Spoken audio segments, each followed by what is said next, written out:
কথায় আছে কেউ দন চায় না, কেউ দন পায় না। ঠিক এরকমই একটা ঘটনা ঘটেছে আমার খুব কাছের একজন মানুষের সাথে। সম্পর্কে উনি আমার আঙ্কেল হয়। আমার আঙ্কেলের বিবাহিত জীবনের কয়েক বছর পরে তাদের একটা পুত্র সন্তান হয় এবং তার কিছুদিন পরে উনি প্রবাসে চলে যায়। ভালোই চলছিল তাদের দিনকাল। এর মধ্যে বেশ কয়েকবার ছুটিতে দেশে আসছিল খুবই অল্প সময়ের জন্য। দেখতে দেখতে ওই ছেলে বড় হয়ে যায়, স্কুলের গণ্ডি পার হয়ে কলেজে ভর্তি হয়।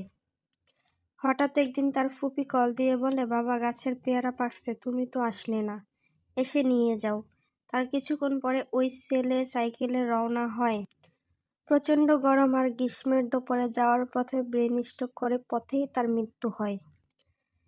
আঙ্কেল তখন ছুটিতে দেশে এসেছিল। পিতার কাঁধে সন্তানের লাশ, এর চেয়ে ভারী বস্তু পৃথিবীতে আর কিছু আছে বলে আমার জানা নেই।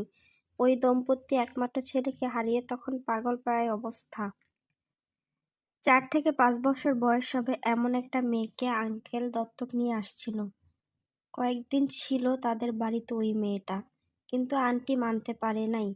আন্টি তখন বলতো আঙ্কেলকে, আমার সন্তান মারা গেছে তো কি হয়েছে, আল্লাহ চাইলে আমাকে আবার সন্তান দিবে। তুমি আর প্রবাসে যাইও না, আর ওই দত্তক মেয়েকে ফেরত দিয়ে আসো। আমরা আল্লাহর কাছে চাই এবং চিকিৎসা করি, হয়তোবা আমাদের সন্তান আবার হবে আল্লাহ চাইলে। ঠিক তাই হলো। আঙ্কেল ওই মেয়েকে আবার ফেরত দিয়ে আসলো, কিন্তু তিনি আবার প্রবাসে ফিরে গেল। আন্টি হাজার অনুরোধ করেছিল যে তুমি আর যাইও না, কিন্তু আঙ্কেল বলল আরেকবার ঘুরে আসি, এবার আসলে আর যাব না।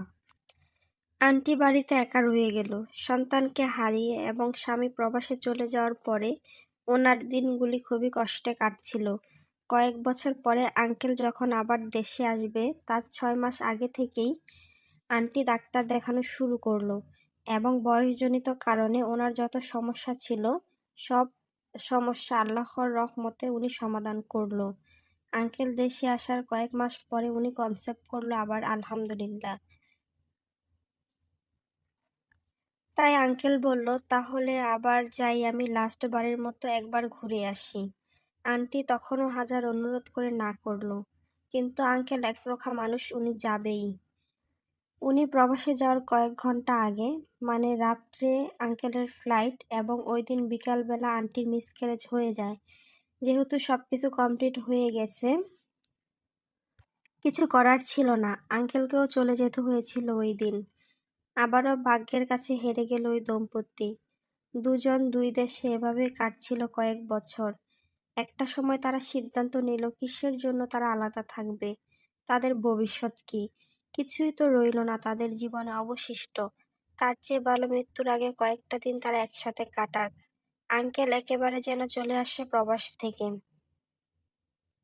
এবং আঙ্কেলও তাই করলো, একেবারে চলে আসলো প্রবাস থেকে। এবং তারা একসাথে সিদ্ধান্ত নিল যে তারা আবার একটা বাচ্চা দত্তক আনবে। পরিচিত একজনের মাধ্যমে বাচ্চা দত্তক দিতে রাজি আছে এমন একজনের সন্ধান মিলল।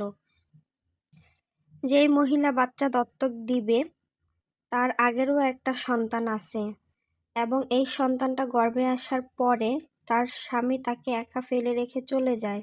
আগের একটা সন্তান এবং গর্ভে একটা সন্তান, কি করবে বুঝতে না পেরে ওই মহিলা বাচ্চা দত্তক দিতে রাজি হয়। বাচ্চা গর্ভে থাকাকালীন ওই মহিলার সমস্ত খরচ আমার আঙ্কেল আন্টি দিত। কিন্তু যখন বাচ্চাটার জন্ম হয়, ওই মহিলার স্বামী আবার ফিরে আসে এবং মহিলা বাচ্চাটা দিতে অস্বীকার করে। ভেঙে গেল তাদের মন, এবং শেষ পর্যায়ে আর দেয় নাই তাদের বাচ্চা। তারা না দিলে তো আর কিছু করার নাই। দুঃখ, কষ্ট এবং অসহায়ে জর্জরিত হয়ে পড়ল আঙ্কেল আন্টি। কত মানুষ নিজ ইচ্ছায় বাচ্চা নষ্ট করে ফেলে, আবার হওয়ার পরে ডাস্টবিন, ময়লায় আবর্জনায় ফেলে রেখে চলে আসে, আর কেউ চেয়েও পায় না। এটাই আল্লাহর লীলা খেলা, বুঝা বড় দায়। এভাবেই চলে গেল একটা বছর। হঠাৎ করে খোঁজ মিলল আরেকটা বাচ্চার। বাচ্চার মার নাকি বাচ্চা প্রসব করার পরই মারা গিয়েছিল। বাচ্চাটার বয়স 20 দিন, এবং আমার আঙ্কেল আন্টি গিয়ে কিছু টাকার বিনিময়ে বাচ্চাটাকে নিয়ে আসে। তাদের খুশি এখন আর দেখে কে। অনেক সাধনার পরে কাঙ্ক্ষিত বস্তুর দেখা মিলল। বাচ্চাটা এখন খুবই ছোট, আর আঙ্কেল আন্টিরও যথেষ্ট বয়স হয়ে গেছে, কিন্তু তাদেরকে দেখলে মনে হয় তারা আবার যৌবনে ফিরে গেছে। বাচ্চাটাকে পেয়ে তারা অনেক খুশি। বাচ্চাটাও নতুন করে মা বাবা পাইলো। বাচ্চাটাকে যেন আল্লাহ সুস্থ রাখে এবং আঙ্কেল আন্টিকেও যেন আল্লাহ নেক হায়াত দান করে। বাচ্চাটাকে যেন একটু বড় করে রেখে যেতে পারে, সবাই তাদের জন্য দোয়া করবেন। বাচ্চাটাকে যেন মানুষের মতো মানুষ করে গড়ে তুলতে পারে।